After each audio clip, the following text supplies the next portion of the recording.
মৌলবীরা কিচ্ছু বুঝে না, না বুঝে একবার আমারে টিভিতে জায়গা দেন না, কিন্তু আমার জায়গা নাই ভাই। তাইলে এটা আপনারা ইসলামের ডালপালা।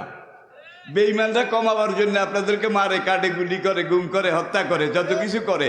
1 বছর পরে হিসাব করলে দেখা যায় যে দূর মেরেছে তার 10 গুণ 100 গুণ বেশি নতুন করে আবার গজায় গেছে। Islamic Voice. Follow Islam as your lifestyle. বছরের সবচাইতে হিমশীতল কনকনে ঠান্ডা বাতাস, হিমেল হাওয়া, এই সময়ের মধ্যে যারা এখানে বসে আছেন, এত ঠান্ডা, এটাকে উপেক্ষা করে যারা আল্লাহ পাকের কোরআন, নবীজির হাদিস,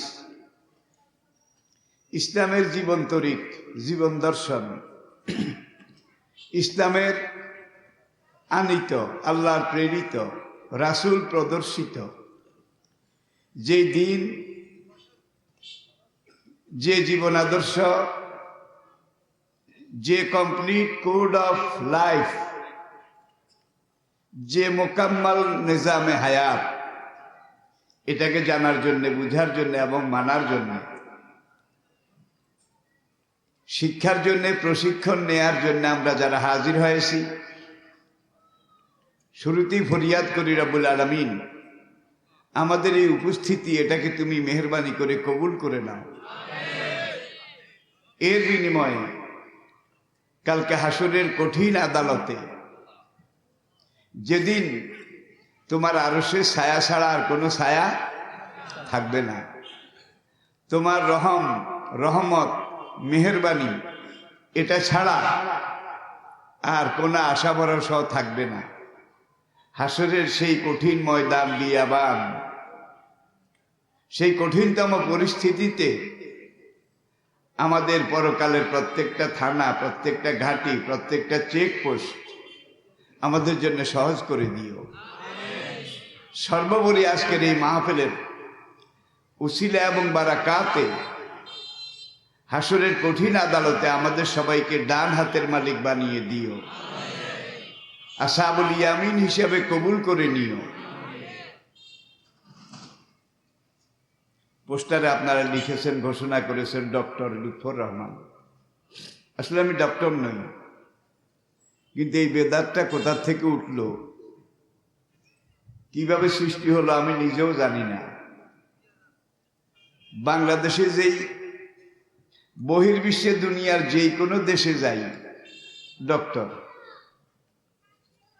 আমি যখন লেখাপড়া করি ব্রিটিশ আমলের পরে, পাকিস্তান আমলের শুরুতে, তখন তদানীন্তন পূর্ব পাকিস্তানে ডক্টর হওয়ার কোনো মেশিনারি ছিল না। ডক্টর হতে হলে বিদেশে যাওয়া লাগতো।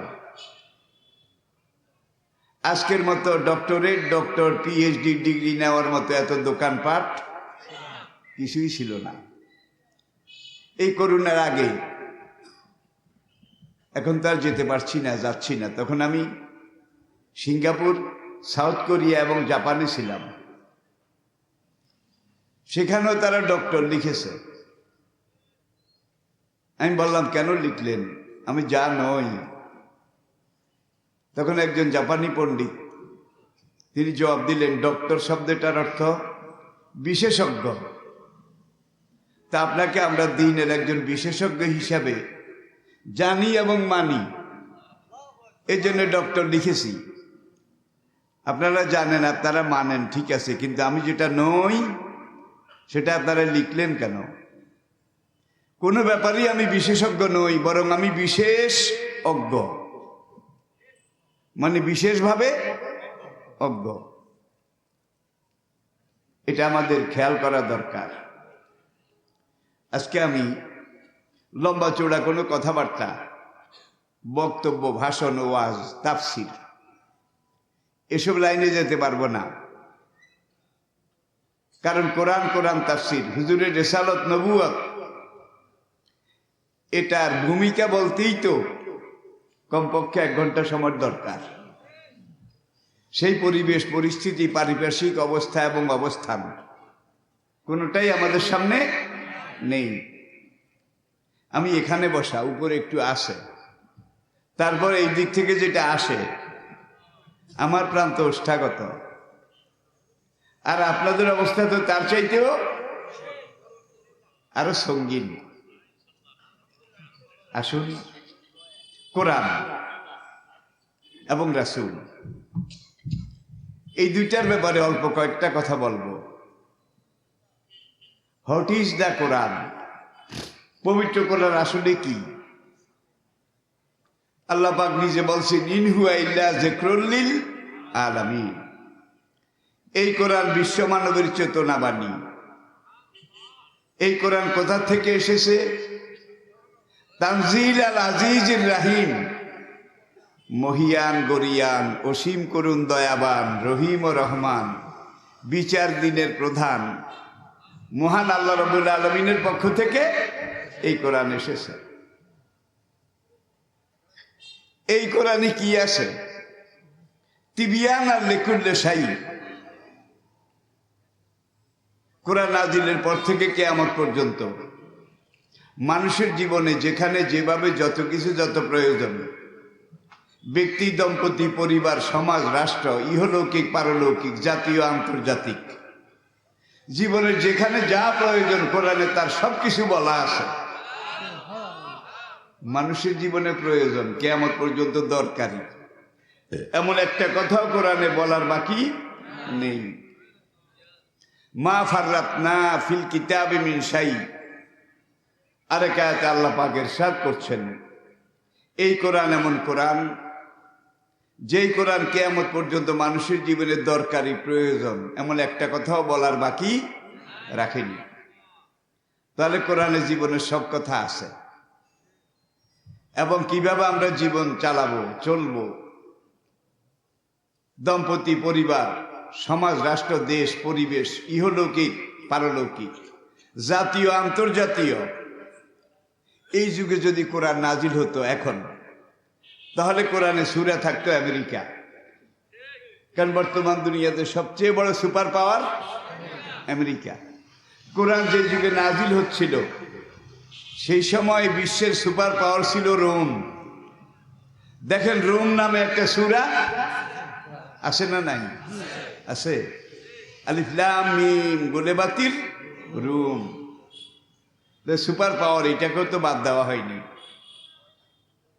এইভাবে আমরা শুরু থেকে যদি জানি, কোরআনকে পর্যবেক্ষণ পর্যালোচনা করি, আমরা মানতে বাধ্য হব holy Quran is the super book of the world, holy prophet is the super man of the world. Quran এই বিশ্বের সর্বোচ্চ সর্বশ্রেষ্ঠ গ্রন্থ। আর রাসূল সাল্লাল্লাহু আলাইহি ওয়াসাল্লাম তিনি এই বিশ্বের সর্বশ্রেষ্ঠ পরিপূর্ণ ইনসানে কামেল। তিনি দুনিয়ার সুপারম্যান, সর্বোচ্চ মানব। রাসূল যেই কোরআন নিয়ে এসেছেন, সাহাবায়ে কেরাম তারা কেউ কিন্তু কোনো ইউনিভার্সিটি কলেজে লেখাপড়া করেননি। তখন লেখাপড়া করার মতো কোনো কলেজ ইউনিভার্সিটি ছিল না, এটা আপনারা জানেন। মসজিদে নববীর এক পাশে একটু জায়গা আলাদা করে সেখানে নবীজি একটা কোরআন শিক্ষার মাদ্রাসা করেছিলেন। যেই মাদ্রাসাটার জায়গাটা এখনো আছে, রওজা শরীফের একবারে লাগোয়া পেছনে। যারা গিয়েছেন দেখেছেন, সোফা মাদ্রাসা। আমি কি বুঝাতে পেরেছি? এখানে বসে সাহাবায়ে কেরাম যারা ইসলাম গ্রহণ করেছেন তারা রাসূলের কাছে কোরআন শিখেছেন, আর কোরআনের সরা তাফসীর ব্যাখ্যা হিসাবে নবী হাদিস পেশ করেছেন। কোরআনটা হলো আমাদের জীবনের মূল সিলেবাস, মূল টেক্সট বুক, মূল সংবিধান। আর রাসূলের হাদিস হলো কোরআন রূপী জীবন সংবিধানের সরা তাফসীর ব্যাখ্যা বিস্তৃতি। কোরআনে যা বলা আছে নবীর হাদিসে তার ব্যাখ্যা দেওয়া আছে। কোরআনে যা বলা আছে নবীজি জীবনে তার সবকিছু করা আছে নাকি? ওমা ইয়ান্তিকু আনিল হাওয়া ইন হুয়া ইল্লা ওয়াহিয়ুই ইউহা। আমার এই নবী নিজের মন থেকে ইচ্ছা থেকে কোনো কথা বলেন না। আমি তাকে যেটা যেখানে যেভাবে বলতে বলি সেটা তিনি সেখানে সেইভাবে বলেন। তাইলে এটা হলো ডাইরেক্ট অর্ডার। রিপিট, কোরআনটা আল্লাহ পাকের ডাইরেক্ট অর্ডার। আরবিতে এটাকে বলা হয় ইবারাতুন নাস। উলামায়ে কেরাম বুঝতেছেন, ইবারাতুন নাস ডাইরেক্ট অর্ডার। আর কোরআনের ব্যাখ্যা, রাসূলের হাদিস, এটা হলো ইশারাতুন নাস, ইক্তেজাউন নাস, দেলালাতুন নাস। কোরআন আমাদের জন্য ডাইরেক্ট অর্ডার, আর নবীর হাদিস আমাদের জন্য ইনডাইরেক্ট অর্ডার। পার্থক্য এতটুকুন, কোরআন আল্লাহ পাকের পক্ষ থেকে ডাইরেক্ট, আর হাদিস আল্লাহ পাকের পক্ষ থেকে আসে এই ডাইরেক্ট কোরআনের ব্যাখ্যা বিস্তৃতি।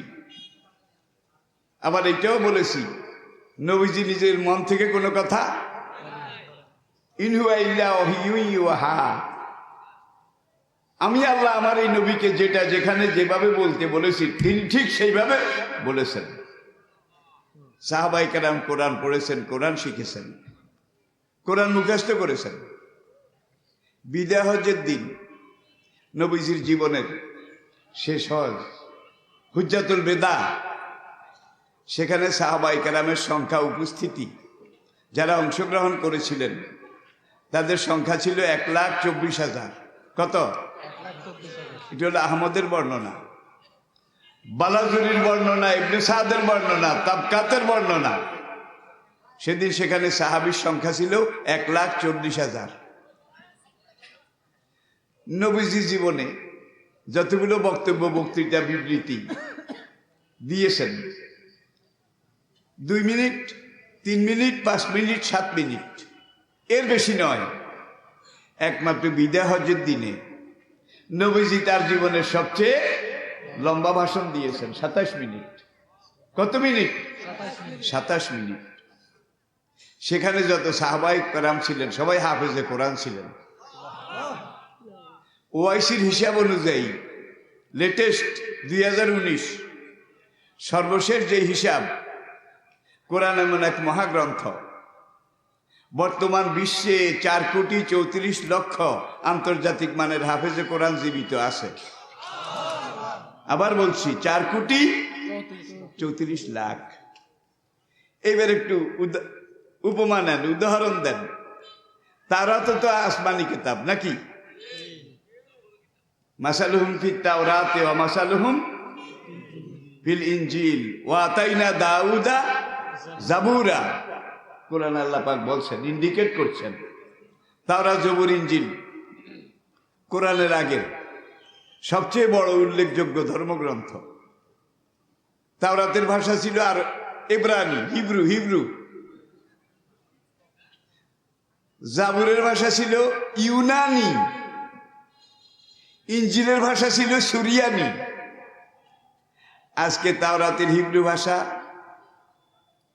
জাবুরের ইউনানি ভাষা, ইনজিলের সুরিয়ানি ভাষা, এই 3 ভাষার একটা ভাষাও দুনিয়ার কোথাও নেই, সব হারিয়ে গেছে। ডেড ল্যাঙ্গুয়েজ, মৃত ভাষা, হারিয়ে যাওয়া ভাষা। মুসা আলাইহিস সালামের জামানায় তাওরাতের মধ্যে একজন হাফেজ সাহেব ছিল, একজন ছিল না। থাকলে সেটাও কিন্তু রেকর্ড থাকতো, ঠিক না বা ঠিক? অন্তত এনসাইক্লোপিডিয়া ব্রিটানিকা সেটাকে নাম্বারিং করে উল্লেখ করতো, একজনও ছিল না। দাউদ আলাইহিস সালামের জামানায় আসমানি কিতাব জাবুর, এটার একজন হাফেজ সাহেব ছিল না, একজনও ছিল না। ইনজিলের যুগে ইনজিলের একজন হাফেজ সাহেব ছিল। ঈসা আলাইহিস সালামের যুগে একজনও ছিল না। কোরআন যেদিন থেকে নাজিল শুরু, এদিন থেকে হাফেজ শুরু। কারণ কি? ওয়ালাকাদ ইয়াসসারনাল কুরআনা লিযিকরি ফাহাল মিন মুদ্দাকির। এই কোরআন যারা পড়তে চায় আমি আল্লাহ পড়া সহজ করে দিয়েছি, যারা বুঝতে চায় কোরআন বোঝা সহজ করে দিয়েছি, যারা শিখতে চায় কোরআন শিখা সহজ করে দিয়েছি, যারা কোরআন অনুযায়ী চলতে চায়, বলতে চায়, আমল করতে চায়, সবকিছু আমি আল্লাহ সহজ করে দিয়েছি। ইয়াসার না, সহজ নয়, সবচাইতে সহজ আমি করে দিয়েছি। অলেশমাইল বিমেউদ মেউদ শোনেম অথই ব্রেথি বিমেউদ শোনেম গাই গাদল। আমি বিলাত সফরে একবার ব্রিটিশ মিউজিয়াম থেকে তাওরাতের মূল ইবারত এই লাইনটা সংগ্রহ করেছি, ডায়েরিতে নোট করেছি। আই রিপিট, তাওরাতের হিব্রু ভাষা অলেশমাইল বিমেউদ মেউদ শোনেম অথই ব্রেথি বিমেউদ শোনেম গাই গাদল। এগুলা মুখস্থ করার জিনিস, আর কার বাবার সাধ্য আছে এগুলা মুখস্থ করে মনে রাখে? বিদঘুটে কিম্ভূত কিমাকা। আবার নিরঞ্জনা নদীর পাড়ে একজন ধর্মীয় নেতা বসে আছেন একটা কাটা গাছের বৃক্ষমূলে। তিনি বসে বসে ধ্যান করছেন, সাধনা করছেন। তিনি শুধু মুখ দিয়ে বলছেন বুদ্ধং শরণং গচ্ছামি, ধম্মং শরণং গচ্ছামি, সংঘং শরণং গচ্ছামি। সামনে খলিফা মাত্র একজন, সাহাবী মাত্র একজন। মহর্ষি বুদ্ধদেব যতদিন জীবিত ছিলেন শিষ্য একজন, আর আমাদের নবীর কয়জন? লাখ লাখ, ঠিক কিনা? এমনও নবী দুনিয়ার ইতিহাসে বিগত হয়েছেন, সারা জীবন আল্লাহর পক্ষ থেকে দ্বীনের দাওয়া কাজ করেছেন, একজন উম্মত হয় নাই, একজনও মুসলমান হয় নাই। তাইলে নবী কি ব্যর্থ হয়েছেন? একজন উম্মত মুসলমান হইল না, তাইলে নবী বোধহয় ফেল করেছেন। আপনি একজন মুমিন, আপনার ইমানের দাবি হলো আল্লাহর নির্দেশ মেনে নেওয়া, পালন করা, ধারণ করা। এখন আল্লাহ যদি আপনাকে একজন মুমিন হিসাবে হুকুম দেয়, কুমিল্লার লালমাই পাহাড়টা এখন যেখানে আসে, আল্লাহ যদি বলেন আমি আল্লাহ বান্দা তোমাকে নির্দেশ দিচ্ছি, আজ রাতের ভিতরে তুমি কোমরে গামছা বেঁধে শক্ত করে এই লালমাই পাহাড়টাকে পূব দিকে ঠেলো, পূব দিকে ধাক্কাইয়া কুমিল্লা শহরের পূবে নিয়ে যাও, বিবির বাজারের ওখানে নিয়ে যাও, তখন ওই মোমেন্টার ইমানের দাবি কি হবে? এত বড় লালমাই পাহাড় ধাক্কাইলে কি, না ধাক্কাইলে বা কি? আমার পক্ষে কি এটা কোনোদিন সম্ভব? এই কথা বলে হাত পা গুটিয়ে কচ্ছপের মতো বসে থাকলে ইমানের দাবি বোধহয় পুরো হবে? তার তখন ইমানের দাবি এটাই, আল্লাহ আমাকে বলেছেন ধাক্কাইয়া কুমিল্লা শহরের পূবে নিয়ে যাও, ধাক্কানো আমার দায়িত্ব, পূবে নেওয়ার দায়িত্ব মহান আল্লাহ। তুমি ধাক্কানো শুরু করো, আমি নিয়ে যাব। এখন যদি আপনি সারা রাত ধাক্কান, এক রাতের মধ্যে নিতে বলেছে, কিন্তু এটা উদাহরণ। এখন আপনি ধাক্কান, পাহাড় কুমিল্লা শহরের পূবে যদি সরে তাহলেও আপনি পাস, আর যদি এক বিন্দুও না সরে তাহলেও আপনি পাস। হাসরের ময়দানে বলবেন ধাক্কাইয়া তুমি নিতে বলেছ, রব্বুল আলামিন ধাক্কাইতে ধাক্কাইতে মরে গেছি। আপনি golden A plus, golden A plus, ঠিক কিনা? তাহলে এখানে আপনার লেখা হবে আল্লাহ তুমি ধাক্কায় নিতে বলেছ, লোকটা সারা রাত ধাক্কাইছে, ধাক্কানো তার কাজ, আর সাই মিন্না ইতমামও মিনাল্লাহ। এখন তুমি নাও নাই, তার দোষ কি? সে তো ঠেলেছে। আল্লাহু আকবার। তাইলে মনে করেন বিশ্ব সমাজে আজকে যত পাপের পাহাড়, অনাচারের পাহাড়, যত রকমের পাপ পঙ্কিলতা, একজন মুমিন হিসাবে আপনার ইমানের দাবি আল্লাহ পাক কোরআনে বারবার বহু জায়গায় বলেছেন, আমরু বিল মারুফ নাহি আনিল অথবা সবিল হক অথবা কুনতুম খায়রা উম্মাতিন উখরিজাত লিন-নাস তা'মুরুনা বিল মারুফ ওয়া তানহাউনা। এই যে পাপের পাহাড়, পঙ্কিলতার আবর্জনার স্তূপ, তুমি একজন মুমিন হিসাবে, আমার নবীর উম্মত হিসাবে, আমি আল্লাহর একজন খলিফা হিসাবে তোমাকে আমি নির্দেশ দিচ্ছি, এই আবর্জনা, এটার পাহাড়কে ধাক্কাইতে ধাক্কাইতে তুমি বঙ্গোপসাগরে নিয়ে ঠেলে ফেলে দাও। আপনি বলবেন এত পাপ পঙ্কিলতার পাহাড়, আমি কদবালি আমি কব্বাদালি, ঠেললেই কি না ঠেললেই কি, এটাকে আমি নিতে পারবো না? এটা বললে হবে না। আল্লাহ বলছে ঠেলে নিয়ে বঙ্গোপসাগরে ফেলে দাও, আপনি ঠেলা শুরু করেন, এটা আপনার ইমানের দাবি। এটা হলো একজন মুমিনের দায়ী আল্লাহ একামতে দিন, সাইলে একামতে দিনের মূল দায়িত্ব। আপনি এই পাপ পঙ্কিলতার বিরুদ্ধে খেলা শুরু করেন। পাপ যদি চলে যায়, আল্লাহর দিন যদি কায়েম হয়, তাহলে আপনি পাস। আর পাপ যদি না যায়, দেখতে না পান, কিছুই হয় নাই, হাসরের ময়দানে বলবেন যে ঠেলতে ঠেলতে মরে গেছি। আল্লাহ বলবেন তুমি ঠেলেছ, তোমার ইমানের দাবি আদায় হয়েছে। ঠিক না বে ঠিক? ঠিক না বে ঠিক? আসেন এবার 2 নম্বর কথা। 1500 বছর আগে কোরআন যতগুলো কথা বলেছে, আজকের আধুনিক বিজ্ঞান, মডার্ন সায়েন্স, তার পরিপূর্ণতার সফলতার কাঞ্চনজঙ্ঘায় বিরাজ করছে। আজকের বিজ্ঞান সবচাইতে উন্নত পর্যায়ে পরিপূর্ণতায় এসেছে। আজকের বিজ্ঞান কোরআনকে নিয়ে, কোরআনের যতগুলো আয়াত, আল্লাহ পাকের যতগুলো ঘোষণা, আল্লাহ নবীর যতগুলো কওল ফেজ সকুত, নবী যতগুলা করেছেন, বলেছেন, করার জন্য বলেছেন, মৌন সমর্থন করেছেন, এগুলাকে আজকের বিজ্ঞানীরা গবেষণা করেছে, গবেষণা করে স্বীকার করেছে 1500 বছর আগে কোরআনে যত কিছু নাজিল হয়েছে, আর নবী কোরআন অনুযায়ী এগুলাকে আমল করেছেন। দেখা যায় বিজ্ঞান এবং বৈজ্ঞানিক পরীক্ষায় এগুলো শতভাগ সঠিক সঠিক। এখন আপনি যদি কোরআনকে সঠিক বলেন তাহলেও বলতে পারেন, আর যদি ব্যাঠিক বলেন তাও আপনার ইচ্ছা। ফামান শাআ ফালিউমিন ওমান শাআ ফালিয়াকফুর। তবে আমি মানতে পারি না, আমি মানতে পারি না বা না পারি, কোরআনের কথাগুলো হক নাকি, এটা তো আপনাকে স্বীকার করতে হবে। কমপক্ষে এটা আপনার ইমানের দাবি। দেখুন, কোরআন কোনো বিজ্ঞান গ্রন্থ নয়, কোরআন কোনো বৈজ্ঞানিক থিওরি নয়, কোরআন বিজ্ঞানের কোনো পরিভাষাও নয়। কিন্তু আল্লাহ রাব্বুল আলামিন ইয়াসিন অল কোরআনিল হাকিম, ইয়াসিন, আমি আল্লাহ কোরআন, বিজ্ঞানময় কোরআনের কসম করে বলছি, বিজ্ঞানময় কোরআনের কসম করে বলছি। কে বলে? আল্লাহ। তাহলে বুঝা গেল কোরআনের একটা কথাও অযৌক্তিক নয়, অবৈজ্ঞানিক নয়, যৌক্তিক এবং সঠিক। এটা আমরা বিশ্বাস করি না? আপনারা বিশ্বাস করেন না? তবে কেউ বিশ্বাস করে, কেউ করে না।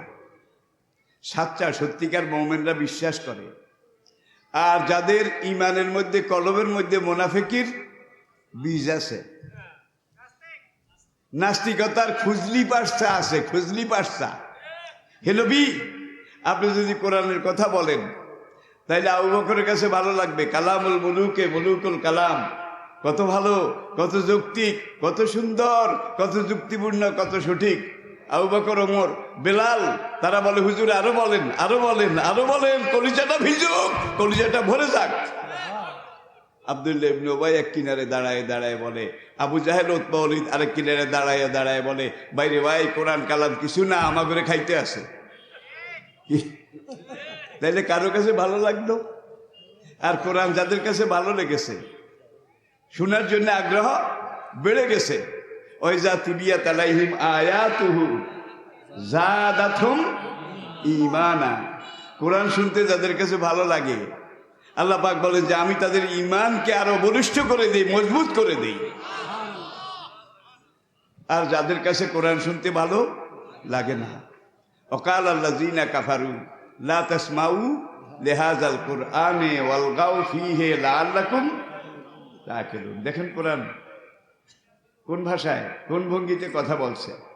আবু জেহেল, উতবা, ওয়ালিদ, এইসব কাফের বেঈমানদের সাথে আবার একদল মুসলমান নামদারি মুনাফিক, উপর দিয়ে মুসলমান, ভিতর দিয়ে কি মুনাফিক।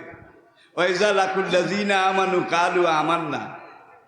এরা যখন ইমানদারদের সাথে বসে তখন বলে আমরা ঈমান এনেছি, আমরা ঠিক আছি। ওয়াইজা খালাউ ইলা শায়াতিনহিম আর যখন কাফের বেঈমানদের সাথে যায়, কাছে যায়, তখন বলে আমরা আসলে তোমাদের মানুষ, মুসলমানদের মজলিসে গিয়েছিলাম কথা বেচা কিনা করার জন্য। ফি কুলুবিহিম মারাদুন, এদের কলবের মধ্যে মুনাফিকির ক্ষত আছে, নাস্তিকতার বীজ আছে, একজিমা বিখাও স্তর্মদলের জীবাণু আছে। হে নবী, আপনি যদি কোরআনের খাঁটি মলম এদের কলমের মধ্যে লাগান, খাঁটি মলম, গেলাম গেলাম জলে জলে পুড়ে যায় পুড়ে যায়। আবু বকর ওসমান বেলালের কলমের মধ্যে লাগান, জাদা তুমি ইমান। আবু বকর বলে হুজুর কত ভালো, কত সুন্দর, কত যৌক্তিক, হুজুর আরো লাগান আরো লাগান আরো লাগান, আমার কলিজাটা ভিজে গেছে। আর আবু জাহেল উতবা ওয়ালিদ কাফের মুনাফিকেরা কয় আমার চলে যায় পুড়ে যায়, খারাপ লাগে, কোরআন আমার শুনতে ইচ্ছা। এই ধরনের কাফের বেঈমান আগে ছিল, এখন হয়তো নাই। আচ্ছা, আপনার এখানে বিগ হাউস, চর্মাদল, একজিমা, দাউদ, খুজলি, পাসরা একের ক্ষত হয়ে গেছে, দগদগে ঘা। এখন এইটা ওষুধ হইল আমি ওই ব্রিটিশ ভারতের কথা বলছি, ঢোল অ্যান্ড কোম্পানি। ঢোল নামটা শুনছেন? এটা হইলো এক দাঁত বিখাও, যেটা 12টা বাজানের প্রধান মলম ছিল তখন। এখন এইটাতে চুলকায়, ভিজে আসে, আঠা আঠা, পানি পড়ে। ডোল কোম্পানির মলম লাগাইলেই ঠিক কিনা? আর আপনার এখানে গাও নাই, ক্ষত নাই, একজিমা নাই, চর্মাদলও নাই, বিখাউজও নাই, দাঁতও নাই, খাজলিও নাই।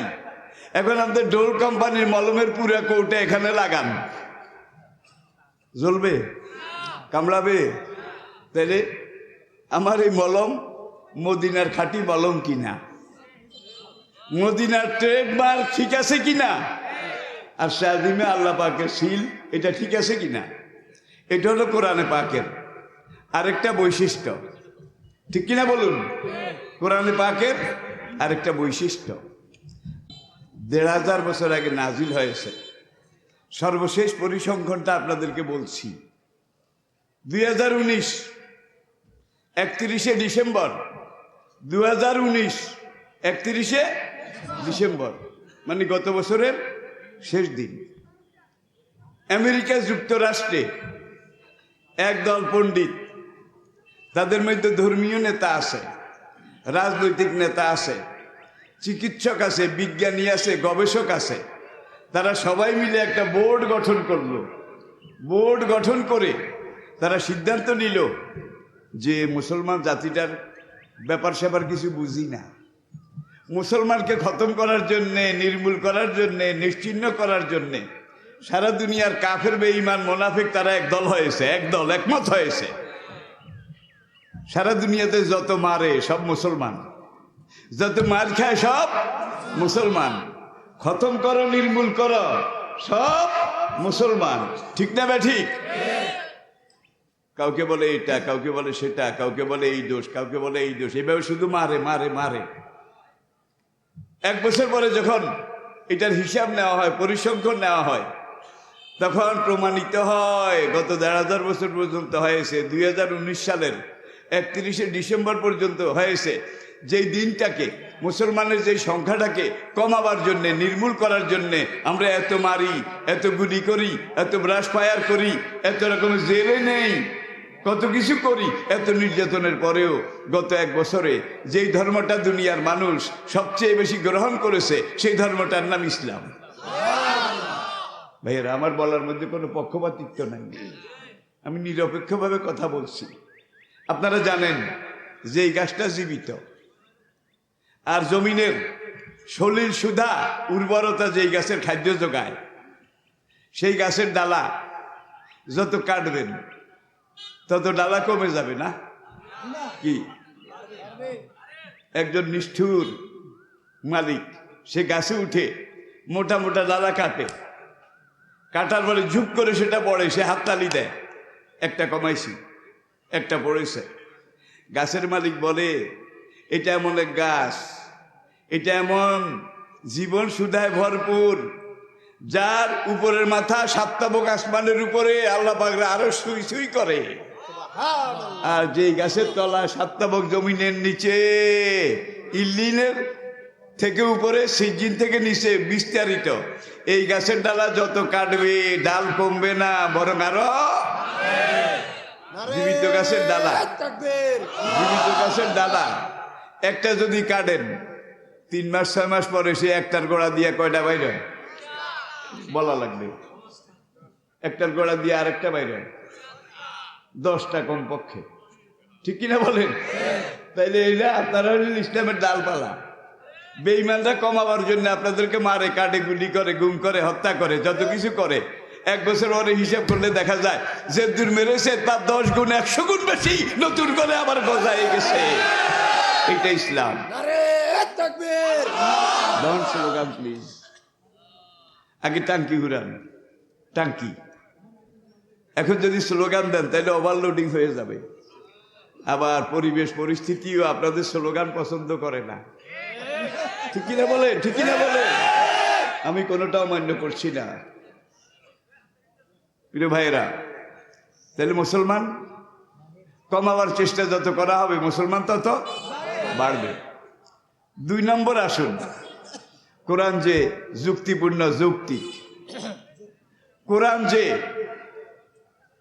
ব্যক্তি, দম্পতি, সমাজ, পরিবার, পরিজন, দেশ, রাষ্ট্র, রাজনীতি, অর্থনীতি, সমাজনীতি, ইহলৌকিক পারলৌকিক নীতি, কোরআনে সবকিছু আছে না নাই? সবকিছু আছে। তিবিয়ান আনলে করলে সবকিছু আছে। কোরআনে নেই এমন কোনো কথা কাজ আপনার জীবনে নেই।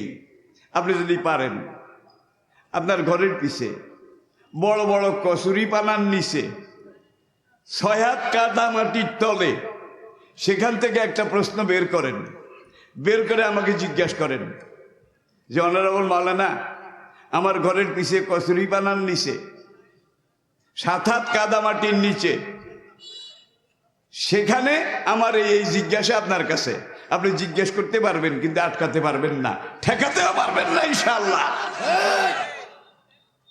ইউতাল হিকমাতা মাইয়াশা ওমা ইউতাল হিকমাতা ফাকাদ উতিয়া খায়রান কাসীরা। কোরআনের ইলম সবাই পায় না, চাইলেও পায় না, তবে চাইতে হবে, চেষ্টা করতে হবে, ঠিক কিনা বলেন? এটাও জান্নাতে যাওয়ার একটা পথ এবং পন্থা, পাথেয়। আল্লাহ যাকে বেশি পছন্দ করেন তাকে কোরআনের এমন এলেম দেন যে এলেম দুনিয়ার সবার উপরে। নেট, ইন্টারনেট, ইউটিউব যারা দেখেন, আজ থেকে 2-3 দিন আগে একজন মুফাসসির, একজন ইসলামী চিন্তাবিদ একজন নাস্তিকের সাথে মোকাবিলা করেছে, বিতর্ক করেছে। আপনারা অনেকে হয়তো দেখেছেন। মৌলবীরা কিচ্ছু বুঝে না, কিচ্ছু জানে না, জানে না, না জানে, বুঝে না, না বুঝে। এতদিন ভালো মৌলবী একটাও সেখানে ডাকা হইতো না। এখন ভালো জাননেওয়ালা মৌলবী একটা ডাকার পরেই সব নাস্তিক, ইয়া নফসি, ইয়া নফসি, ইয়া নফসি, গেলাম গেলাম গেলাম। আমি না, যাকে নিয়েছে আমার একটা ছেলে, আমার রুহানি সন্তান, আমার রুহানি সন্তান। আজকে বাংলাদেশে যারা কোরআন তাফসির করে, পেশ করে, ওরা সবাই কিন্তু আমাকে আব্বা ডাকে। মিজানুর রহমান আজহারি থেকে শুরু করে এই যে একটু আগে ওয়াজ করলো আবু নসর, সামনে আসলে সবাই আমার কদম বুসি করে, হুজুর আমাদের আধ্যাত্মিক বাবা। এটাই ইসলাম, এটাই আদর্শ। কিন্তু দেখা যায় মাঠে এমন হুজুরও আছে যে হুজুর ওয়াজ শুরু করলে আরেক হুজুরের বিরুদ্ধে, যে হুজুর বক্তব্য শুরু করলে আরেক ইসলামী দলের বিরুদ্ধে। আসে না নাই? জোর বলে আসে না নাই? এটা ব্রিটিশের নীতি ছিল, divide and rule, divide and rule. এদেরকে বিভক্ত করো, বিভাজন করো এবং তোমরা শাসন করতে থাকো, শাসন করতে থাকো। কোন হুজুর কোন মাহফিলে যদি আরেক ইসলামী স্কলার, ইসলামী দলের বিরুদ্ধে কথা বলা শুরু করে, স্পিরিংয়ের মতো দাঁড়ায় যাবেন। হুজুর পারলে কোরআন হাদিসের কথা কম। আরেক হুজুরের শেকায়ত করার জন্য আপনাকে আমরা দাওয়াত দিয়ে আনি নাই। পারবেন?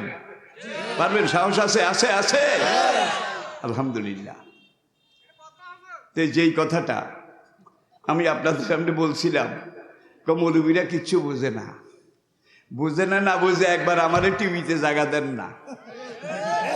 কিন্তু আমার জায়গা নাই ভাই। আমার মতো যারা আছে তাদেরও জায়গা নাই, কারো জায়গা নাই। আমার সাপ ওনা একটা গেছে।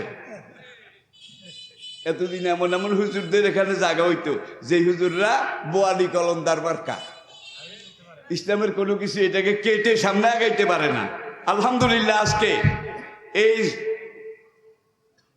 নেটের যুগে, ইউটিউবের যুগে আমি বাংলাদেশে আমার ঘরে বসে কথা বলি। এই কথাগুলো 10 মিনিটের মধ্যে পুরো দুনিয়াতে চলে যায়। আমি জুমায় খুতবা দিই। আমার জুমার খুতবাটা এক একটা বিশাল মাহফিল। প্রত্যেক জুমাতে কমপক্ষে 20 থেকে 30টা ক্যামেরা আসে। জুমা আমি কাউকে চিনিও না। জুমার নামাজ শেষ হলেই আমেরিকাতে লোকেরা শুনে আমাকে ফোন করে, হুজুর আপনি আজকে যে বলেছেন, কি যৌক্তিক, কি চমৎকার, হুজুর আরো বলেন, আল্লাহ আপনাকে হায়াত বাড়ায় দেখ। সারা দুনিয়া থেকে আমার কাছে ফোন আসে। আমার মতো একটা এই জুনা এলেমের দিকে না, সে আমার একটা টিভিতে জায়গা দেন, দেখি অবস্থা কি হয়। আমার বাচ্চা একটার কামড়ে সবাই নফসি নফসি শুরু হয়ে গেছে, আর আমার মতো যদি শুরু হয়ে যায় তাহলে অবস্থাটা কি হবে? गर्व इस्तिदलाल कारे दीबुदे फख्रे राजी राजदारे दीबुदे इश्क ने हमें निकम्मा कर दिया और न हम भी काम किया आदमी थे। আজকে কোনো জায়গায় আমাদের জায়গা নাই, ঠিক কিনা বলেন? কোনো জায়গায় মাহফিলে গেলেও জায়গা নাই। এমন চাপ সেখানে আসে, গিয়ে দেখি যে আমি নামছি, সামনে আমার লোকেরা নাই, সব মেনসরিবিয়ারা। হুজুর আপনি গাড়িতে উঠেন, মাহফিল হবে না। বাইরে ভাই কি বেকায়দা। এখন আমি গাড়িতে উঠে রিটার্ন ব্যাক, এমন হয়তো নাই, এমন হয়তো নাই। এগুলোর পরিণাম পরিণতি ভালো হবে না, আল্লাহ এগুলো সহ্য করবে না। وقال الذين كفروا لا تسمعوا لهذا القرآن والغوا فيه। আবু জেহেল উতবা ওয়ালিদ কাফেররা এত বিরোধিতা করে, বেলালকে এত মারে, বেলালের শরীরে চামড়া ছিল না, অনেক জায়গায় গোশত পর্যন্ত ছিল না, হাড্ডি দেখা যাইতো। আম্মার ইবনে ইয়াসিরের শরীরে চামড়া ছিল না, হাড্ডি দেখা যেত। সাহাবায়ে কেরামের মক্কা 13 বছরের নির্যাতন আপনারা জানেন। মক্কা বিজয়ের দিন নবীজি বললেন, যখন পুরা মক্কা সারেন্ডার করলো, হ্যান্ডস আপ হলো। বুখারী কিতাবুল মাগাজি, ওলামায়ে কেরামের দৃষ্টি আকর্ষণ করছি। মা তারজুনা মিনলিল ইয়াউম, হে কুরাইশবাসী, মক্কাবাসী, এই তো আমার ভাই বেলাল। বেলালের শরীরে যত পশম তার চেয়ে বেশি জখম। এইটা আমার ভাই আম্মার ইবনে ইয়াসির, তার শরীরে চামড়া নাই, অনেক জায়গায় আগুনে পুড়ে পুড়ে পুড়ে পুড়ে গোশতগুলা পর্যন্ত খসাই ফেলেছে, হাড় দেখা যায়। এই যে আমার অনেক সাহাবী, তাদের চামড়া নাই, গোশত নাই। মক্কা 13 বছরের নির্যাতনে তাদের এই অবস্থা করেছে। আর আজকে এই মক্কার জমিন, জজিরাতুল আরব, এটার ক্ষমতা খিলাফত আল্লাহ আমাকে দিয়েছেন। তোমরা যারা নির্যাতন করেছো, আমাকে মেরেছো, আমার দাঁত ভেঙেছো, আমার মাথার খুলি ভেঙেছো। বেলালকে এইভাবে যারা মেরেছো, এই যে বেলাল সাক্ষী। আজকে বেলালের হাতে তলোয়ার, কি আম্মারের হাতে তলোয়ার, সোহাইবের হাতে তলোয়ার, আর আবু জেহেল, উতবা, ওয়ালিদ, মুগিরা, রবিয়া, সাহেবা সব কি? এই যুগে হইলে কি করতো? কাটতো না তামাক কাটা কাটতো। তামাক কাটতে দেখছেন মুগিরের উপরে রেখে?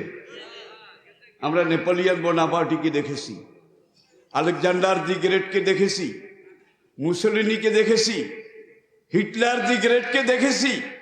একটা শক্তি আর একটা শক্তির কাছে যখন সারেন্ডার করে পরাজিত হয়, রক্তের দরিয়া বয়ে যায়। মক্কার এত বড় জালিম শক্তি আজকে নবী মুহাম্মদের কাছে সারেন্ডার করেছে, এক ফোঁটা রক্ত ঝরে নাই। দুনিয়াতে এমন আরেকটা উদাহরণ খুঁজে পাবেন কি? পাবেন? আচ্ছা, প্রথম গবেষণা হয়েছে holy prophet Muhammad as a man, prophet Muhammad as a leader, prophet Muhammad as a commander, prophet Muhammad as a law giver, as a law maker, as a justice. আল্লাহু আকবার। এনসাইক্লোপিডিয়া ব্রিটানিকার 9ম সংস্করণ আপনারা খুলেন, সোনার অক্ষরে সেখানে এনসাইক্লোপিডিয়া লিখেছে, as a religious teacher, as a founder, as a ruler, as a leader, as a commander, as a lawgiver, as a lawmaker, Muhammad is the superman of the world. নবীর কথা বাদ দিলাম, নবী তো রেসালতের সূর্য নাকি, যে সূর্য আল্লাহ বানাইছে, আল্লাহ সৃষ্টি করেছে, ঠিক কিনা বলেন? আর আবু বকর, ওমর, ওসমান, আলী, বেলাল, খাব্বার, জোবায়ের, সোহাইব, এনারা হলেন নবুয়ত সূর্যের আলোক প্রাপ্ত এক একটা নক্ষত্র। সাহাবিকান নুজুম বেআইহিম ইক্তাদাইতুম ইহতাদাইতুম, তাহলে এনারা নবুয়ত সূর্যের নক্ষত্র। এখন প্রথম তারা টালি করেছে যীশু খ্রিস্টের জন্মের পর থেকে 2019-এর ডিসেম্বর, 31শে ডিসেম্বর পর্যন্ত, যীশু খ্রিস্টের জন্মের পর থেকে 2019 31শে ডিসেম্বর পর্যন্ত দুনিয়ার যারা পারফেক্ট ম্যান, সুপারম্যান, দুনিয়ার যারা বিজ্ঞানী, মহাবিজ্ঞানী, ধর্মীয় নেতা, সেনাপতি, মহাসেনাপতি, তাদেরকে রিসার্চ করেছে কে বড়, কে বেশি অভিজ্ঞ। প্রত্যেকটা রিসার্চে যেই নামটা এসেছে সেই নাম নবী মুহাম্মদ রাসূল সাল্লাল্লাহু আলাইহি ওয়াসাল্লাম। নবীকে বাদ দিলাম। আরেকটা পরিসংখ্যান এটার পাশাপাশি, গেল বছর 2019-এর ডিসেম্বরে মার্কিন যুক্তরাষ্ট্র থেকে প্রকাশ করা হয়েছে বিশ্বের সবচেয়ে ধনী ব্যক্তি কে।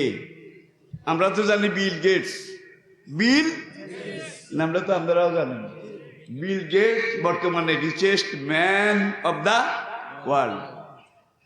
যীশু খ্রিস্ট থেকে হিসাব এসেছে, এসে 570 বছর পর্যন্ত, নবীজির জন্মের আগ পর্যন্ত গ্রেট রিচ ম্যান একজনও পাওয়া যায় নাই।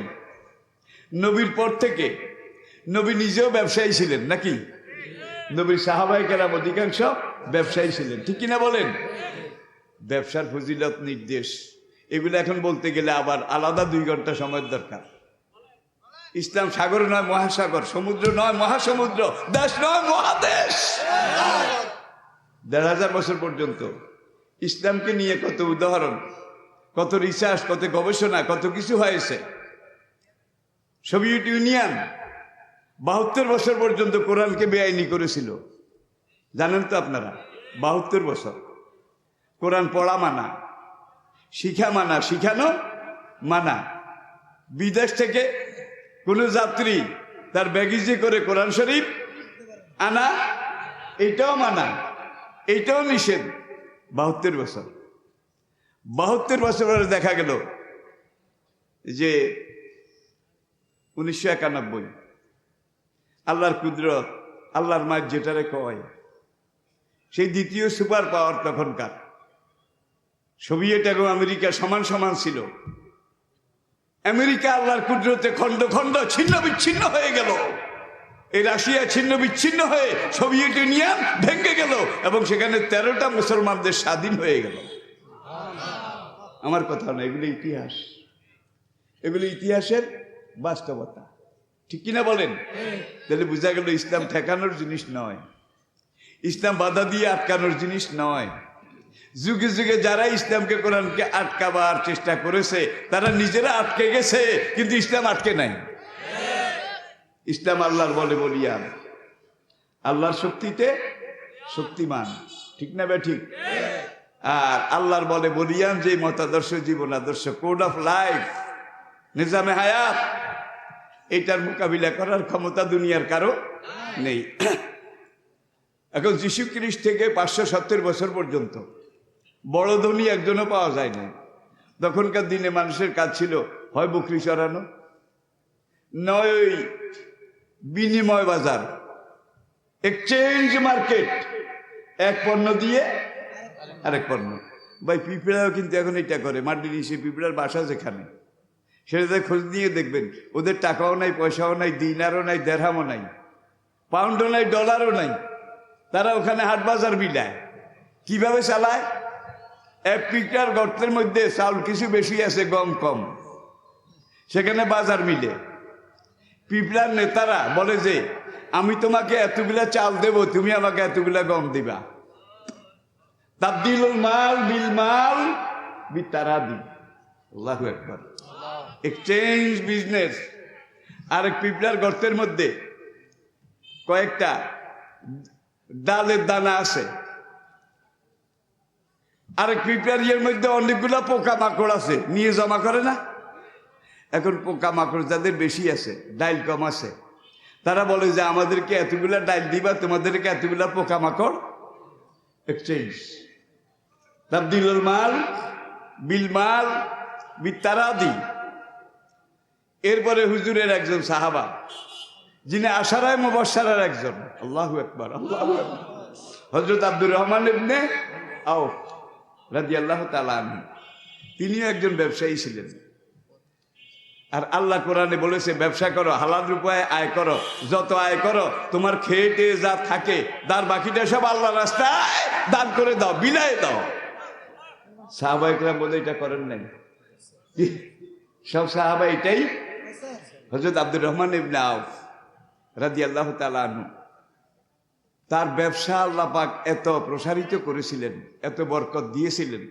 তখনকার জজিরাতুল আরবে এমন কোন শহর জনপদ ছিল না যেখানে আব্দুর রহমান ইবনে আওফ রাদিয়াল্লাহু তাআলা আনহুর আড়ত ছিল না, মন্ডি ছিল না, গুদাম ছিল না। প্রত্যেকটা শহরে তার ব্যবসা ছিল।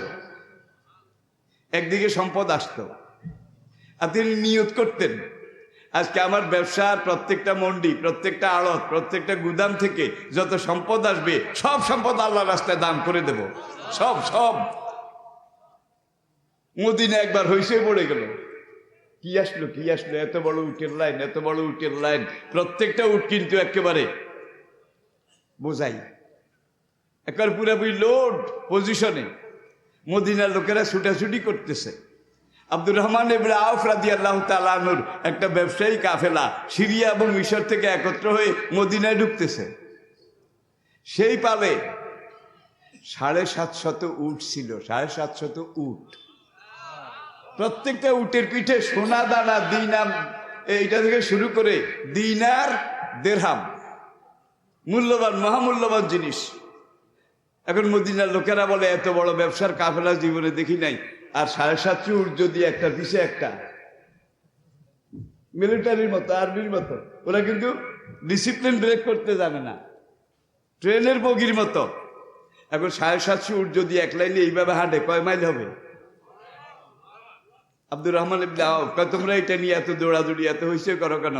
আমি নিয়ত করেছি আজকে আমার এই মিশর থেকে, সিরিয়া থেকে ব্যবসার যত মাল, যত পণ্য আসবে, আজকে দিনে সূর্য ডোবার আগে আমি সব সম্পদ আল্লাহর রাস্তায় দান করে ফেলবো।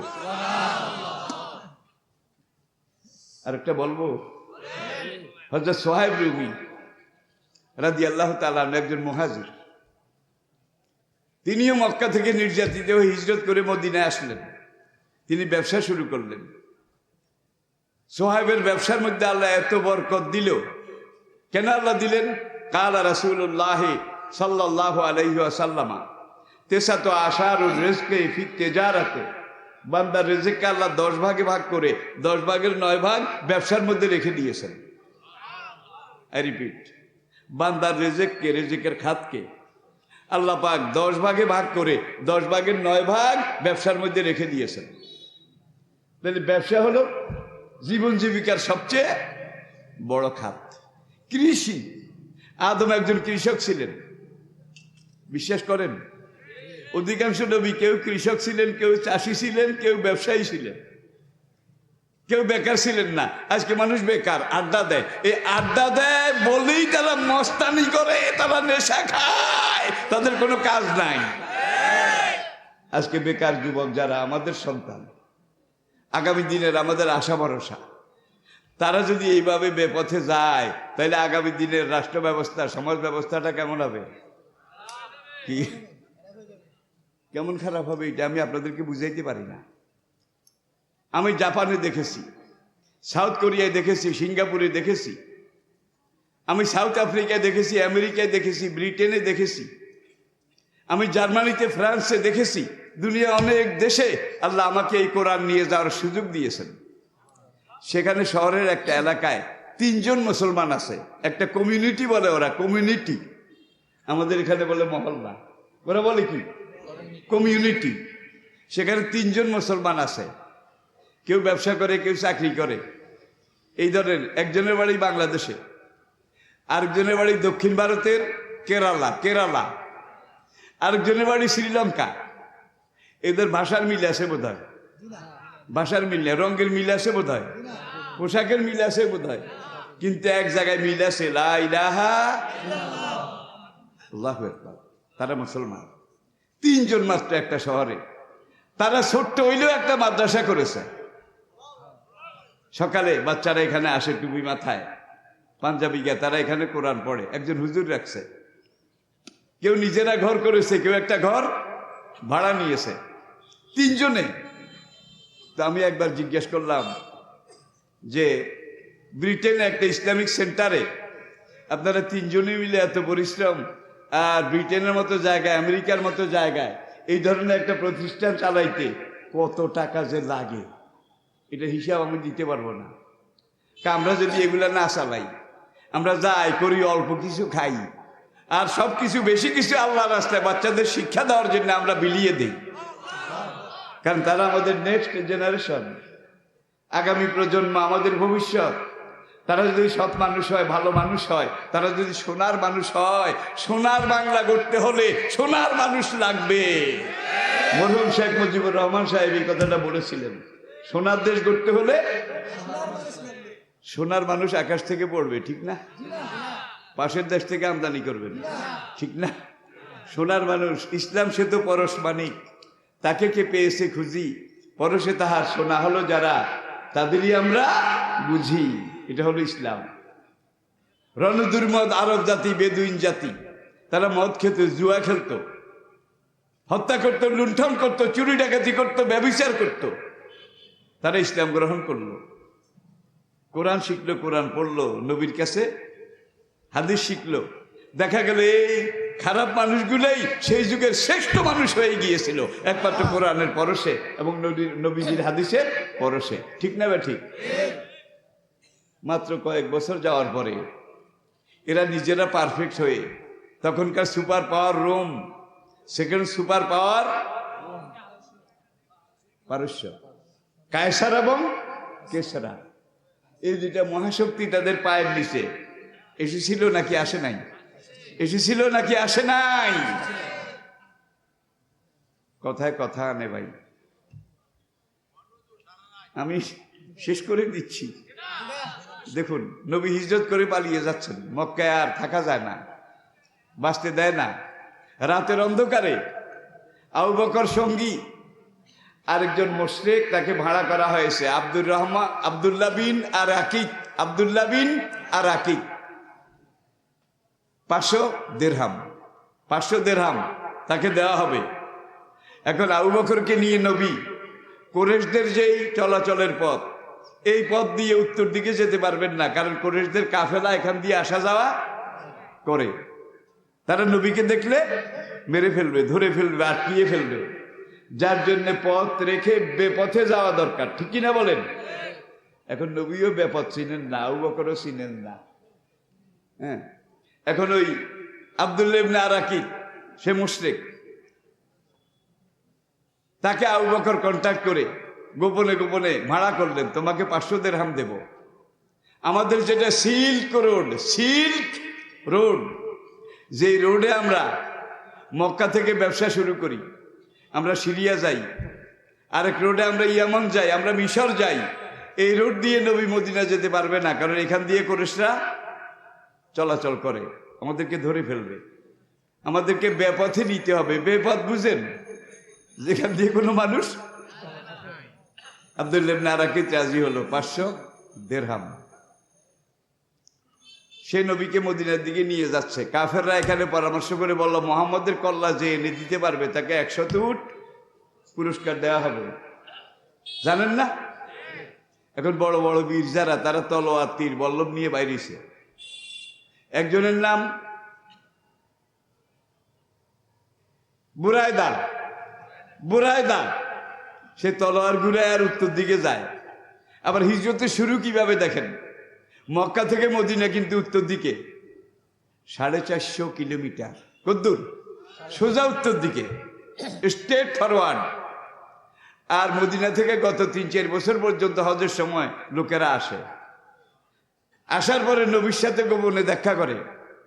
আবার মক্কার দিকে যখন লোকেরা হজ করার জন্য ঢুকে, লাব্বায়েক আল্লাহুম্মা লাব্বায়েক এটা বলতে বলতে আবু জেহেলরা মক্কার 4 দিকের 4 দেশের 4 পথে কিছু লোক নিয়োগ করেছে, তাদেরকে শিখাই দিয়েছে হাজী সাহেবেরা লাব্বায়েক লাব্বায়েক বলে যখন মক্কার দিকে বাইতুল্লাহর দিকে আসবে, তোমরা তাদেরকে সাবধান করে দিও যে আল্লাহর বান্দারা, হবল ঠাকুরের বান্দারা, উজ্জা ঠাকুরানীর বান্দারা মূর্তি পূজা, মূর্তিকে সেজদা, ল্যাংটা হয়ে বাইতুল্লাহ তোয়াব, সোয়াব হাসিলের জন্য, পুণ্য লাভের জন্য আপনারা এসেছেন, ভালো কথা।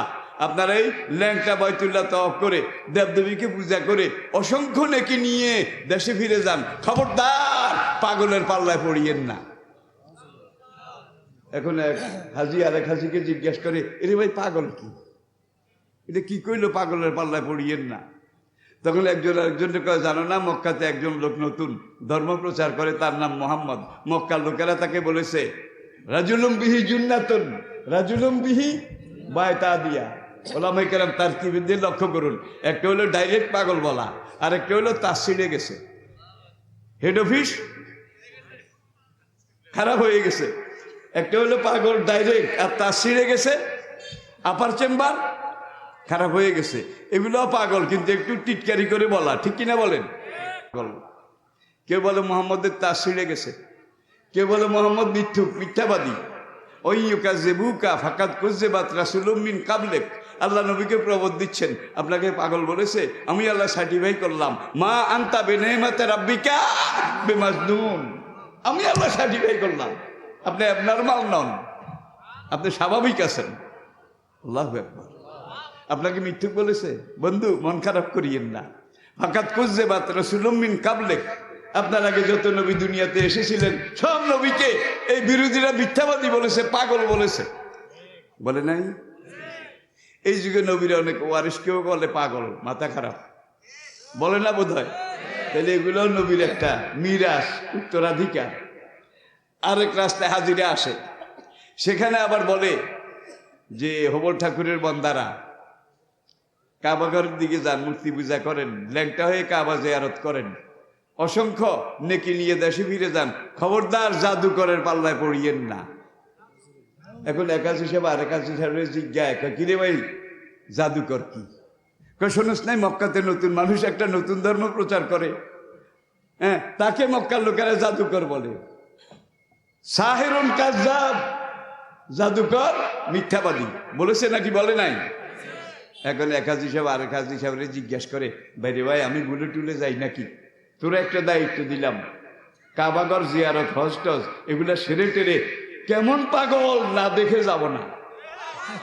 আরে কত মানুষ হজ করতে আসে, হজ করে চলে যায়, পাগলা শাকো নাড়িস না। পাগলায় কি কয়, বাইরে ভালো কথা মনে করেছিস, এখন তো এতক্ষণ তো আমার খেয়ালই আসিল না। এখন কেউ শিখায়, খবরদার পাগলের পাল্লায় পড়িয়েন না। এক হাজি আরেক হাজি জিজ্ঞাসা করে, বাইরে ভাই হজ শেষ হইলে কেমন পাগল তুই মনে রাখিস, একবারের জন্য না দেখে যাব না। তাহলে নিষেধ করে আল ইনসানু হারিসুম মিম্মা মনে, মানুষকে যেটা নিষেধ করা হয় সেটা মানুষের মন বেশি করে আরো, ঠিক না বে ঠিক?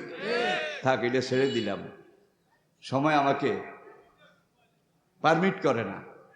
বলছিলাম আব্দুর রহমান ইবনে আউফ প্রত্যেক দিন যা আয় আসতো তার চাইতে অনেক বেশি আল্লাহর রাস্তায় ব্যয় করে দিতেন সারা জীবন। কিন্তু বিভিন্ন জায়গায় যত গোডাউন, যত মন্ডি, যত আড়ত, যত শোরুম পুরা জজিরাতুল আরব বিস্তারিত ছিল। তিনি যখন ইন্তেকাল করেছিলেন 2019 সালের 31শে ডিসেম্বর পর্যন্ত আমেরিকার যে পরিসংখ্যান সর্বশেষ লেটেস্ট, সেই পরিসংখ্যানে এসেছে গত 2000 বছরের যীশু খ্রিস্টের জন্মের পর থেকে আজ পর্যন্ত দেখা গেছে আব্দুর রহমান ইবনে আউফ তিনি দুনিয়ার সবচেয়ে বড় ধনী ছিলেন। কিন্তু মরার আগে একটা ওসিয়ত লিখেছেন, আমি মরে গেলে আমাকে দাফন করার পরে আমার যত আড়ত, যত মন্ডি, যত শোরুম, যত গোডাউন, সেখান থেকে যত কিছু আসবে আমি দস্তখত করে আমার আওলাদ বাচ্চাদেরকে বলে গেলাম, তোমরা এর সবগুলো আল্লাহ রাস্তায় দান করে দিও। যা দান করা হয়েছে তার পরিমাণ ছিল 6.4 বিলিয়ন মার্কিন ডলার। রিপিট, এটা আমেরিকার পরিসংখ্যান এই গত বছরের। 6.2 বিলিয়ন মার্কিন ডলার। কার? আব্দুর রহমান ইবনে আউফের। মরার আগে যেটা রেখে গেছেন। বিল ক্লিন্টন, বিল গেটস তার দুনিয়াব্যাপী যত ব্যবসা বাণিজ্য সব পুঁজি একত্র করে এই অর্থনীতিটা হিসাব করেছে, তার সম্পদের পরিমাণ 2.5 বিলিয়ন মার্কিন ডলার। কোথায় 6 পয়েন্ট আর কোথায় 2 পয়েন্ট? এটা হলো সর্বশেষ। আর কোরআন এমন এক, আমি আগেই বলেছি মহাসমুদ্র ভাই, একদিনে সব কথা বলা যায় না। কোরআন বলছে ইয়াকাদুল বারকু ইয়াকতাফু আবসারাহুম। কোরআন বলছে হুয়াল্লাযী ইউরিকুমুল বারকা খাওফাও ওয়া তামা। ওই যে আকাশে বিদ্যুৎ চমকে, তখন বিদ্যুৎ ছিল না, মানুষের আয়ত্তে ছিল না, কিন্তু বিদ্যুৎ দুনিয়া শুরু থেকে ছিল। কোরআন বলে আকাশে যেই বজ্র ফাটে, বিদ্যুতের ঝলক মারে, আপনারা কি বলেন এটাকে? খারাজলিক কি? আচ্ছা, এখন আল্লাহ কোরআনে বলে আকাশে মেঘ করলে যে বিদ্যুৎ এইভাবে চমকে, এটার মধ্যে আমি আল্লাহ ইউরিকুমুল বারকা খাওফাও ও তামা, এই বিদ্যুতের মধ্যে আমি তোমাদের জন্য অনেক অনেক শক্তি, অনেক অনেক শক্তি রেখে দিয়েছি। খাওফান, তবে তালে বেতালে ধরিও না। তালে বেতালে ধরলে কিন্তু ভয়ের কারণ আছে, ভয়ের কারণ আছে। জিনিসটা অনেক দামি, অনেক উপকারী, এটার মধ্যে অনেক সম্পদ আমি রেখেছি, কিন্তু সাবধানে ধরিও।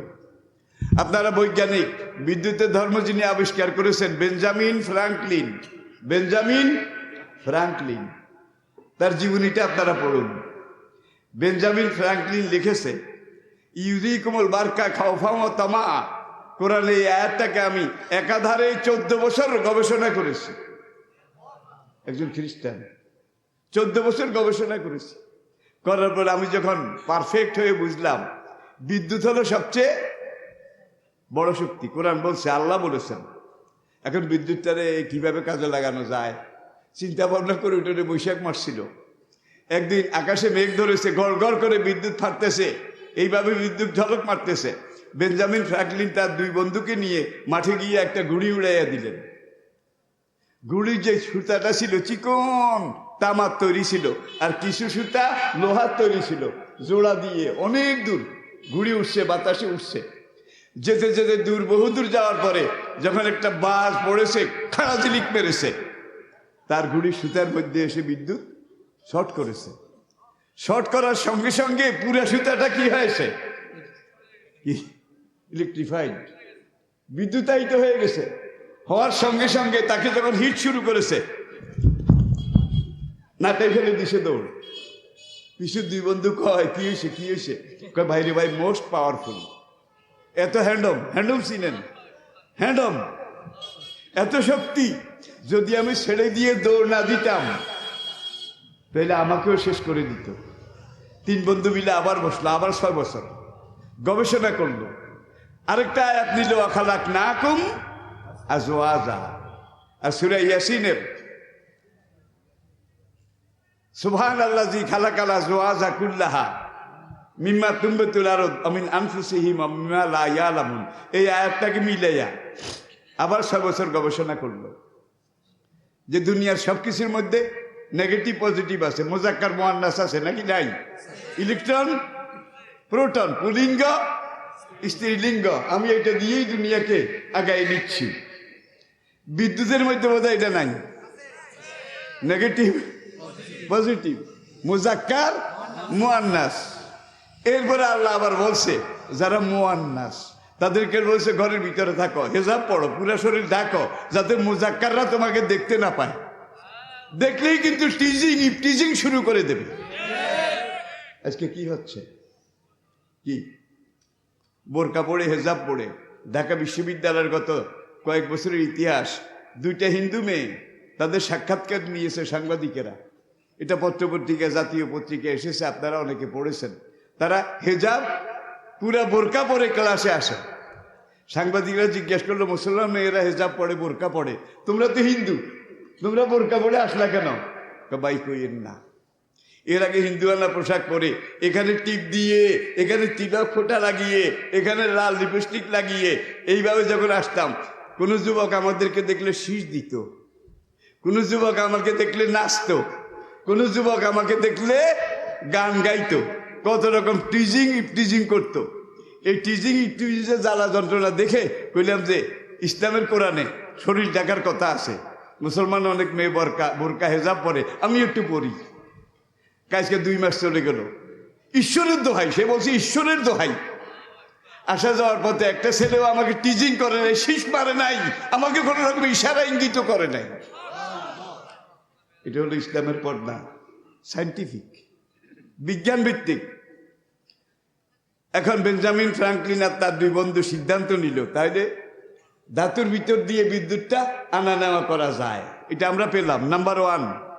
নাম্বার 2, এই দুইটার মধ্যে আবার নেগেটিভ ইলেকট্রন, প্রোটন, মুজাক্কার, মুয়ান্নাস। এখন কোরআনের থিওরি অনুযায়ী মুজাক্কার থাকবে মুজাক্কারের জায়গায়, মুয়ান্নাস থাকবে মুয়ান্নাসের জায়গায়, বৈধভাবে এক জায়গায় মিলবে, সেটা হলো বিবাহ। ঠিক কিনা বলেন?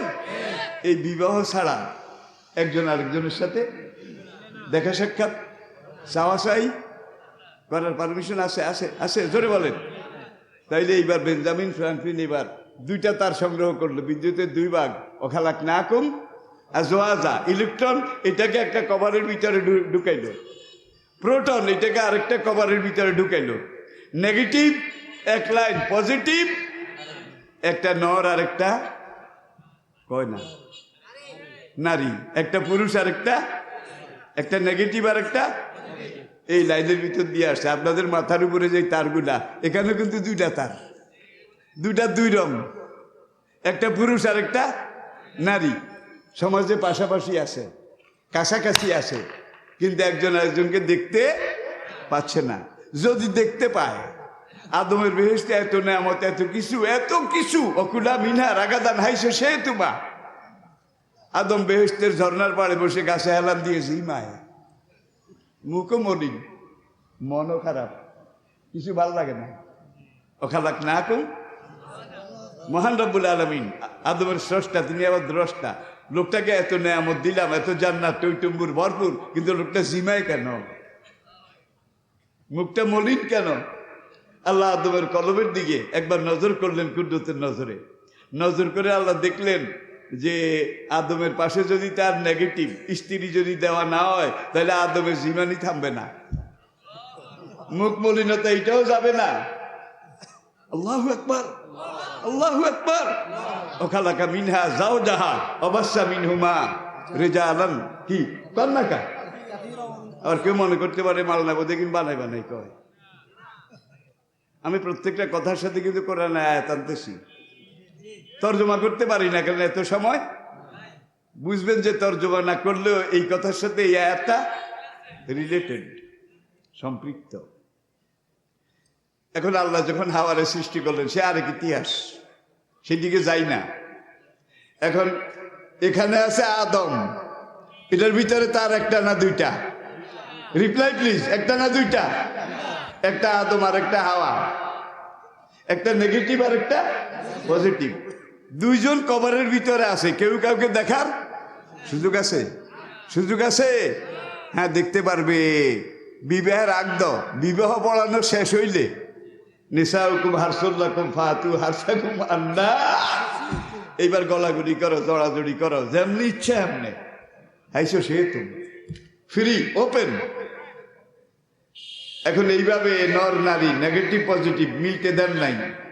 এইখানে ফ্ল্যাগের গোড়া এনে, লাইটের ফ্ল্যাগ আর ওই ফ্যানের ফ্ল্যাগের গোড়া এনে মুজাক্কার মুয়ান্নাস নর নারী এই 2টার বৈধভাবে আল্লাহর আইন অনুসারে আগে বিয়ে পড়াইতে হবে নাকি?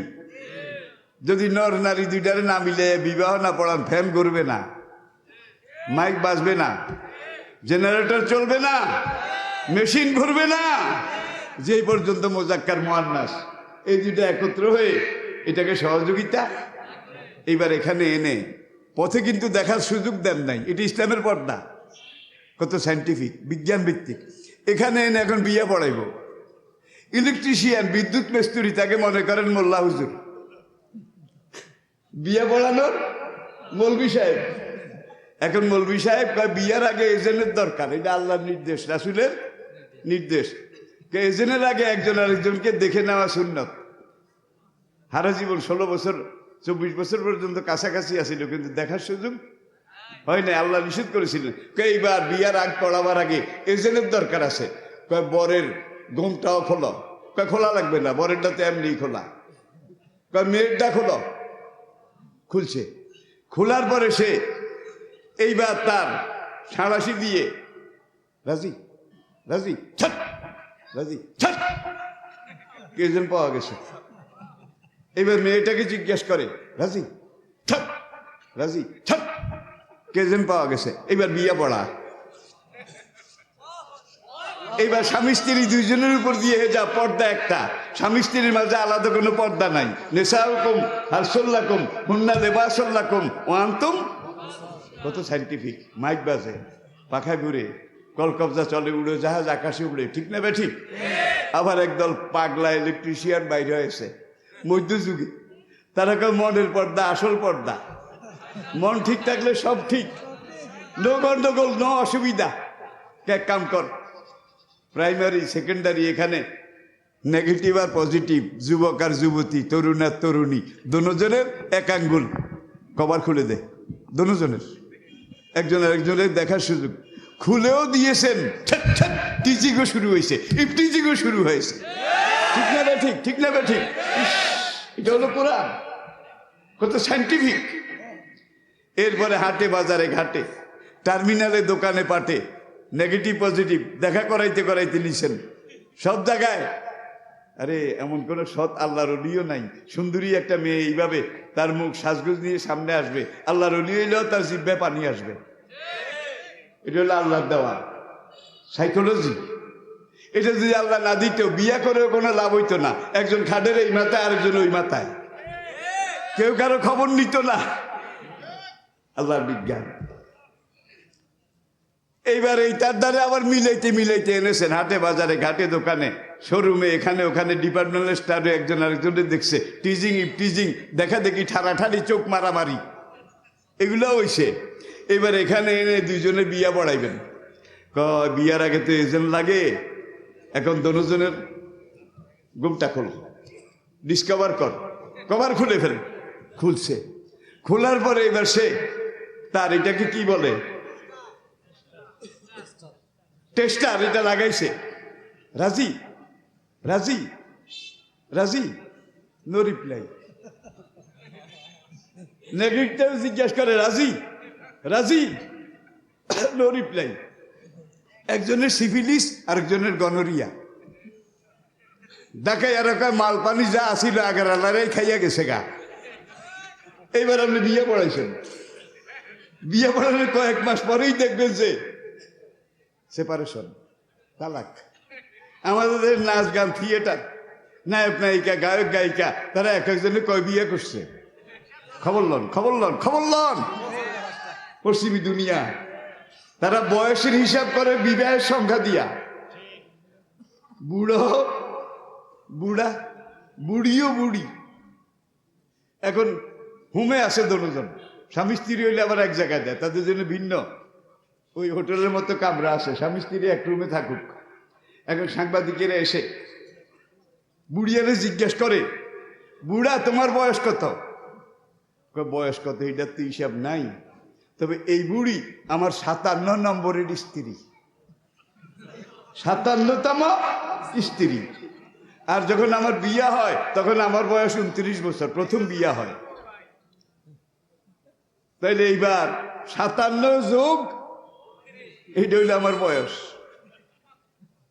যেখানে বিয়ের সংখ্যা দিয়ে বয়স হিসাব করা লাগে, পশ্চিমী দুনিয়ায় 100টা বিবাহের মধ্যে 100টা তালাক হয়ে গেছে, 100টা তালাক হয়ে গেছে।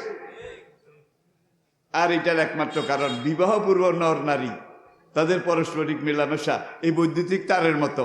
এই বাইরে সংসারে এখানে মিলামিশা করতে করতে করতে করতে এখানে এসে দেখে যে একজনের বান্ডেও মাল নাই, দনজন রিক্ত নিঃস্ব, কিছু নাই। এটা বিজ্ঞান, এটা কোরআন। বরিশাল স্টিমার ঘাট নামলাম, নতুল্লাবাদ বিএম কলেজ রোডে আমার মাহফিল ছিল। দুইশো একটা পাগল উলঙ্গ সদর রোডের উপরে উপুড় হয়ে পড়ে, আখের শোভা চিনেন তো? আখের শোভা, এই কে জেনে আখ খাইয়া ওই শোভা ফেলেছে আর কি। এই ল্যাংটা পাগলা আখের শোভা একটা লইয়া মুখে দেয়, কতক্ষণ চা ভাই, এটার মধ্যে কি আছে ভাই? আখ এমন এক জিনিস, একবার একজনে খাওয়ান যায়, একজনে খাই যে দ্বিতীয় জনের জন্য কিচ্ছু থাকে বোধহয়, থাকে বোধহয়, থাকে বোধহয়। থু থু থু, আবার আরেকটা লয় আর ফেলে। তো একজনে জিজ্ঞেস করে, কি খাসতে পাগলা? পাগলা কইয়েন না, এতগুলো আখ খাইলাম, কিছু পাইলাম না। পাগল তুই চিনিস না, এটা এমন এক জিনিস যেটা একবার খাইলে একজনের খাওয়া হয়, আরেকজনের খাওয়ার মতো কিছুই অবশিষ্ট থাকে না। এখন পাগলায় বলে যে আরেকটা খাই, কয় খা। খাইয়া টাকা ওয়াক থু, শ্রী রাম রাম, শ্রী রাম রাম। তখন বুঝলাম পাগলাও হিন্দু। আমরা কই আস্তাগফিরুল্লাহ আস্তাগফিরুল্লাহ, পাগলা কয় শ্রী শ্রী রাম রাম। কতক্ষণ পরে আবার হরে কৃষ্ণ হরে কৃষ্ণ। আখের শোভা ফেলে দেয়, এটা চর্বিত চর্বণ, ইউজড বিফোর। এখন দ্বিতীয় জনে যদি খায় তাহলে খাওয়ার মতো কিছু আছে? দ্বিতীয় জনে যেটা খাইলো সেটা হইলো মরি হায় রে হায়, শেষ বয়সে দাদা আমার তালের ডিঙ্গা বায়। খাওয়ার মতো কিছু নাই, পরিবারগুলো ভেঙে গেছে, বিশ্ব সমাজে আগুন লেগে গেছে। আল্লাহর কসম, আমার হায়াতের কসম, আমার ইমানের কসম, এমন এক সময় কথাগুলো বলতেছি যে সময় ইমাম মাহাদি আপনার ঘরের সামনে। আল্লাহর কসম, এমন সময় আমি এই কথাগুলো বলেছি যখন ঈসা আলাইহিস সালাম আপনার বাড়ির দরজায়। ইমাম মাহাদি আসলে পুরো দুনিয়াতে ইসলাম কায়েম হবে, ঠিক কিনা? ঠিক কিনা বলেন? তাহলে আমরা সেই অপেক্ষায় আসি, আমরা আমাদের ইমানকে পারফেক্ট করি, আমরা কোরআনের আলোকে আলোকিত হই। আল্লাহ পাক আমাদেরকে তৌফিক দান করুন।